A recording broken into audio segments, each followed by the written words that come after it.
गुरुदेवो महे गुरु ब्रह्मा गुरु विष्णु गुरुदेवो महेश्वरा गुरु साक्षात परम ब्रह्म तस्मै श्री गुरुवे नमः। गुरुदेवाय। प्रिय दर्शकों, हाजिर हूं मैं। आज आप लोगों को बताऊंगा कि जन्म कुंडली के 12 भावों में भाग्य भाव के स्वामी यानी नवमेष अगर बैठे तो किस प्रकार का वो फल देंगे।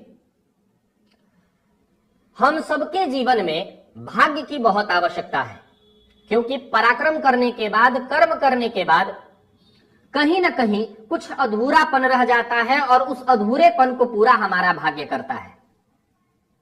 शास्त्रकार कहते हैं, भाग्यम फलति सर्वत्र न विद्या न च पौरुषम।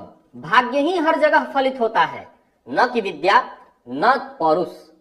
और भी शास्त्रकार कहते हैं, शशि दिवाकर योर ग्रह पीडनम गज भुजंग मयोरपि बंधनम मति मतांच विलोक्य दरिद्रताम विधि रहो बलवानिति में मति। अर्थात शशि और दिवाकर यानी चंद्रमा और सूर्य को भी ग्रहों के द्वारा यानी राहु और केतु के द्वारा ग्रहण लगा देना। शशि दिवाकर योर ग्रह पीडनम, उनको भी ग्रह पीड़ित कर देता है। इसके बाद गज भुजंग, गज कहते हैं हाथी को और भुजंग कहते हैं सांप को। शास्त्रकार कहते हैं, इन दोनों को मैंने देखा कि मंत्रों के द्वारा बांध दिया जाता है, यानी इनको शांत कर दिया जाता है।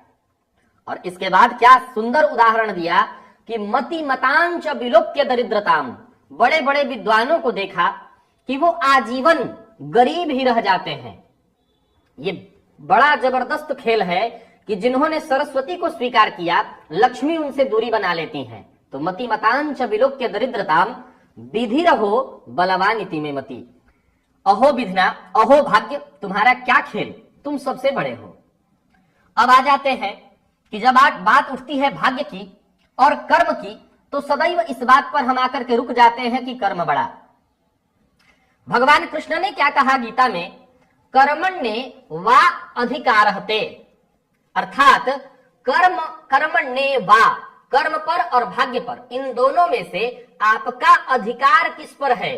तो कहा कर्मण्ये, कर्म पर, भाग्य पर आपका कोई अधिकार नहीं है। अब सवाल उठता है कि भाग्य बड़ा कि कर्म। चूंकि आज विषय भाग्य स्थान की होने वाली है, अतः यह भी प्रश्न उठता है कि कौन बड़ा। हालांकि इसके लिए मैंने पहले भी आपको बताया कि पराक्रम के सामने वाला घर ही भाग्य का घर होता है। वो इसलिए कि पराक्रम करो और भाग्य को लो, और इसके बाद का घर भी कर्म से ही जुड़ा हुआ है, यानी भाग्य को सदैव कर्म से और पराक्रम से जोड़ करके रखा गया है।